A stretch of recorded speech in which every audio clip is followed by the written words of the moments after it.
عزیزوں، میری طرف سے آپ سب کو مسیح یسوع میں بہت سا سلام۔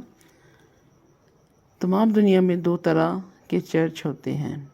پہلی طرح کا چرچ ایسے چرچ جو بائبل مقدس کی تعلیم کے مطابق چلتے ہیں، اور دوسری طرح کے چرچ ہو جو بائبل مقدس کی تعلیم کے مطابق نہیں چلتے۔ ایسے چرچ خدا کی بارگاہ میں داخل نہیں ہو سکتے۔ کلام پاک میں متی رسول کی انجیل کا 16 باب اور 18 آیت: اور میں بھی تجھ سے کہتا ہوں کہ تو پترس ہے، اور میں اس پتھر پر اپنی کلیسیا بناؤں گا، اور عالم ربا کے دروازے اس پر غالب نہ آئیں گے۔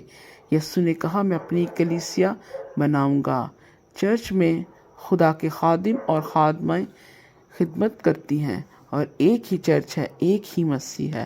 دنیا میں بہت سی مشنیں ہیں، لیکن آسمان پر کوئی مشن نہیں۔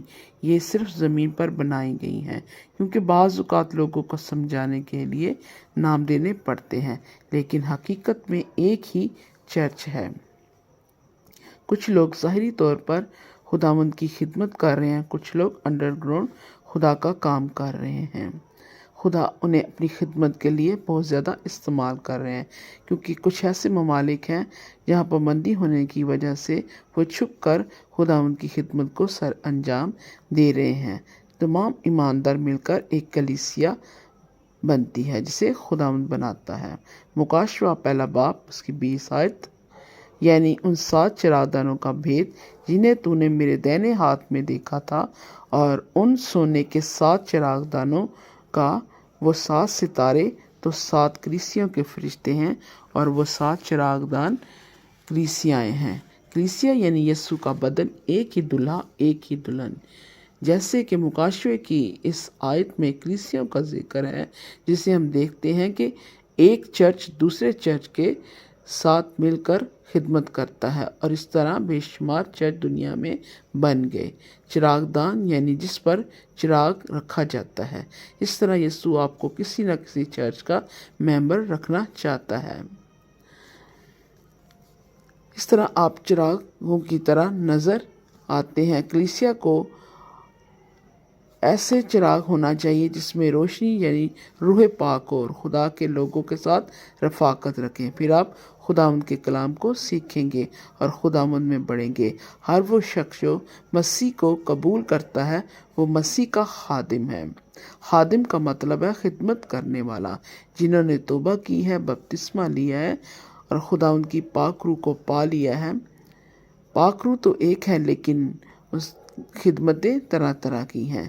جیسے چرچ میں جو صفائی کرتا ہے وہ بھی خدمت کر رہا ہے، ایسے لوگ جو دوسروں کے لیے دعائیں کرتے ہیں وہ بھی خدا کے خادم ہیں۔ لیکن ہمارے اندر قسم قسم کی میں نہیں ہونی چاہیے۔ اگر خداوند ہمیں خدمت کے لیے استعمال کر رہا ہے تو اس کا سارا جلال خدا کو ملتا ہے۔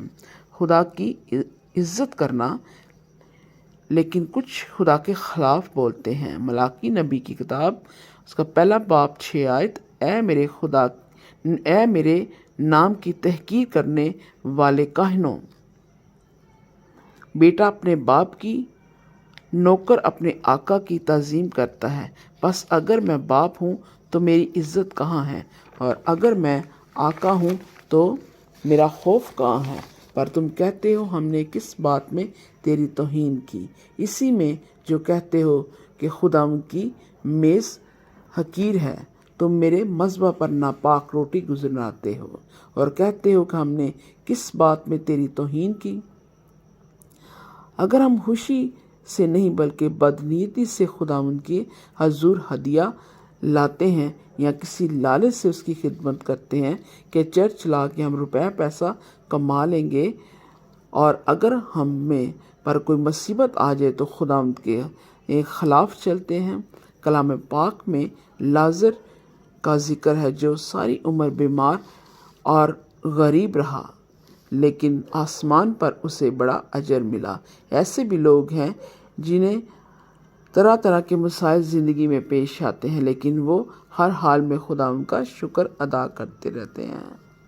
خداوند یسوع المسیح نے فرمایا کہ تم تمام آسمانی چیزوں اور راست بازی کی تلاش میں رہو تو تمہیں سب کچھ مل جائے گا۔ ہمیں پہلا درجہ خدا کو دینا چاہیے۔